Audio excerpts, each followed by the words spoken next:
Hello there folks, my name is Spoonks and welcome back to another episode of Box Office Chat.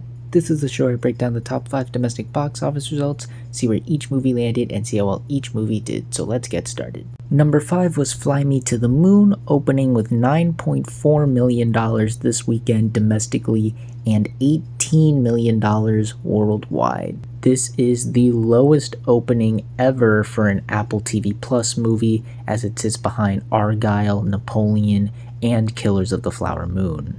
Oh boy, I was really expecting a little bit better than this, honestly. I didn't think it would do gangbusters by any means, but given the star power, the fact that this weekend was a bit of a cool down after the massive 4th of July weekend, I thought that would have benefited, and I thought, maybe this could tap into an audience we haven't seen really rush out to the theater before. It's a period piece of the 60s. It talks about a premise that I thought intrigued some people, but unfortunately it just wasn't interesting enough to get people to go check it out at the theater, unfortunately.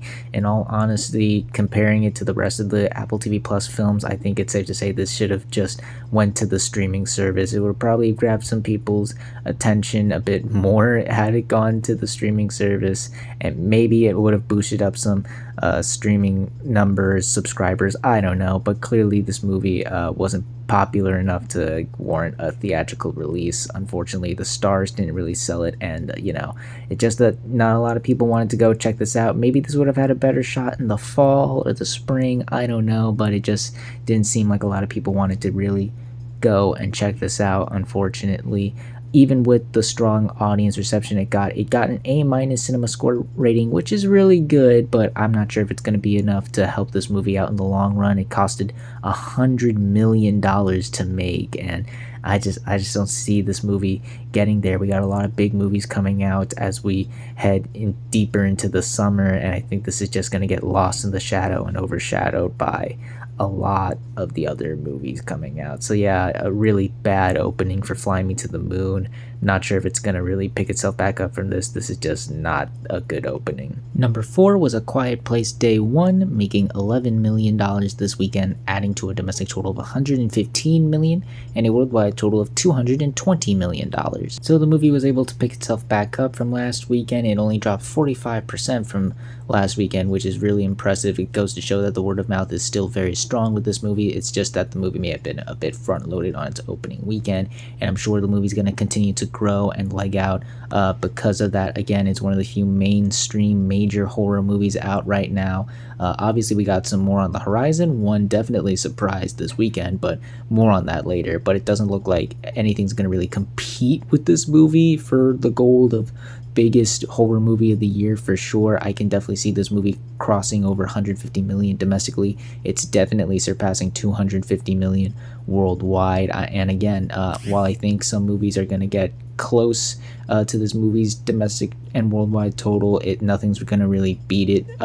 Unfortunately, I just don't see any movie really, even some big players, like Alien Romulus and even Smile 2, I'm not sure if they're going to really be able to reach the heights of this. This movie has just done so well for itself thus far, and it's pretty much demolished a lot of the competition as of late. So yeah, just another solid weekend for A Quiet Place Day 1. Not much more else really to say here with this. It just had another solid weekend, continues to make a lot of money, and I'm very happy it is. Number 3 was Inside Out 2, making $19 million this weekend, adding to a domestic total of $571 million and a worldwide total of $1.3 billion. It continues to surpass several milestones, especially worldwide, as it just recently surpassed Incredibles 2 this past week. Yeah, imagine telling yourself that worldwide, and it is now officially Pixar's biggest movie of all time worldwide. We'll get to domestic very soon,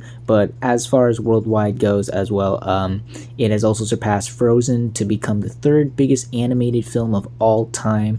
It just sits behind the Super Mario Brothers movie and Frozen 2, and given where it's at and given how much those movies make, I think by next week it will steal the top spot from both of them, so be on the lookout for that as well. On the domestic side of things, it is now just $3 million away from surpassing the Super Mario Brothers movie, and less than $30 million away from surpassing Incredibles 2 domestically. Not only that, but also becoming the first film since Barbie to surpass 600 million domestically, which again, I think by this time next week, we will see Inside Out 2 claim those victories. Just another solid weekend for this huge movie. As you can probably tell, I'm running out of so many positive things to say about this movie, it's just blown past all of my expectations, and I had some really high expectations for this movie, and yet this movie is still going. We're pretty much past the middle of the summer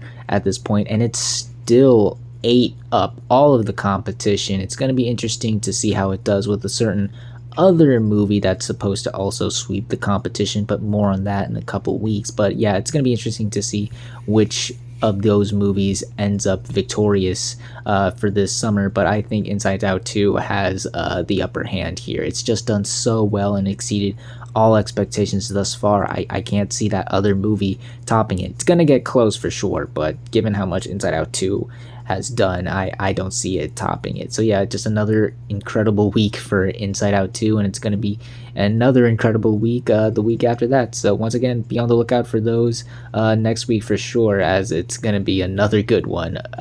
Definitely another set of milestones for this movie to pass. Number 2 was Longlegs, opening with $22 million this weekend domestically. That total stays the same worldwide, as the international numbers didn't really improve upon the domestic numbers that much. This is the second biggest opening for a horror movie this year, topping The Strangers Chapter 1, Night Swim, and Abigail, but still sitting behind A Quiet Place Day 1, and it's Neon's biggest weekend ever, not just opening weekend in general, topping Parasite, Immaculate, Ferrari, and I, Tonya. This completely took me by surprise.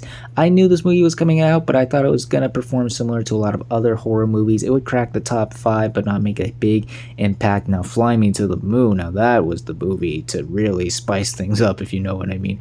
But that was not what happened at all. It was Longlegs that really took the world by storm, it seems, This is honestly the biggest surprise of the summer. Yes, even more so than Inside Out 2, as again, I wasn't expecting this movie to perform to the height that it did. Horror has been rough this year outside of Quiet Place Day 1.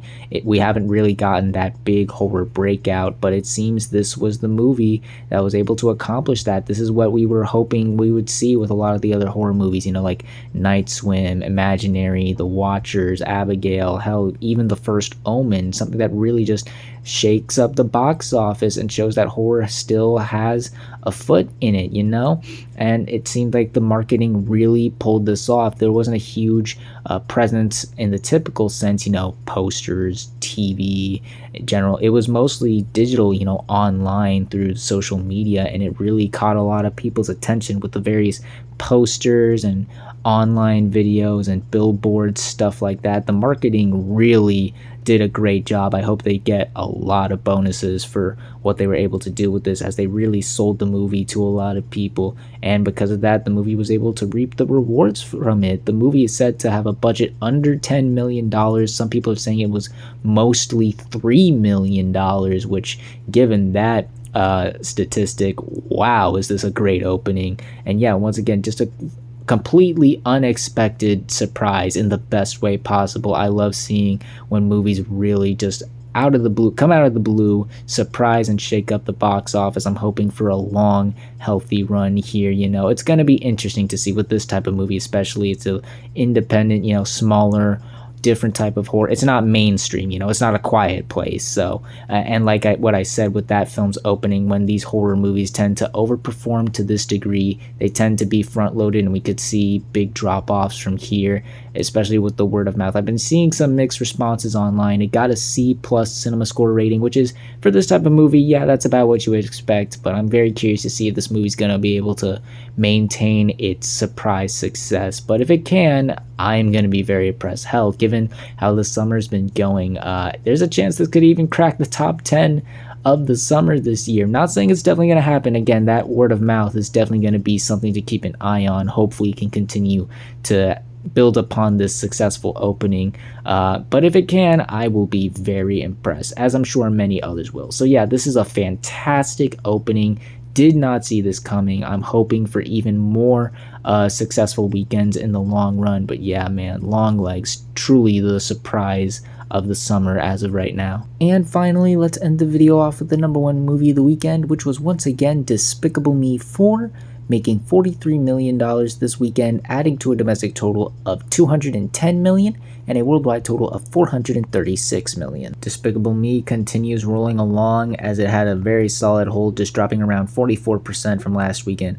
Really solid hold, typically what you would expect for a big animated movie like this. Obviously, this is not going to be another Inside Out 2, but given, you know, how massive that movie was, and this movie just coming off the heat of that, this is still a really impressive result. It is now the third film of the year to surpass 200 million domestically, and in terms of the other Minions and Despicable Me films, it's definitely going to surpass the first and third Despicable Me's, which shows that, you know, there is no decline happening with these movies. Typically when an animated franchise goes on for this long, you would see a decline, but you know, it's still improving upon the first film, and it's definitely improving upon the third film, so audiences are definitely liking and enjoying this much more than that one.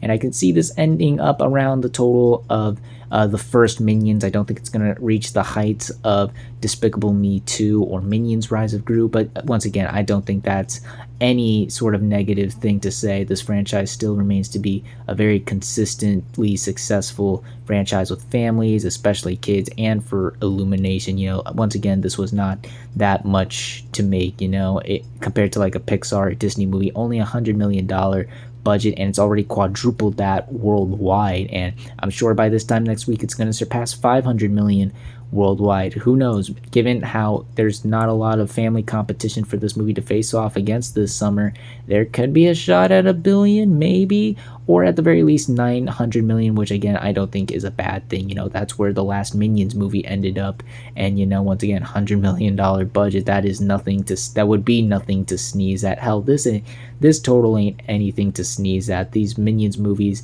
still make a lot of money, and they're gonna keep making them. As earlier last week it was announced, not only we're getting a Shrek 5. I don't know why I brought that up, but we're getting Shrek 5, y'all.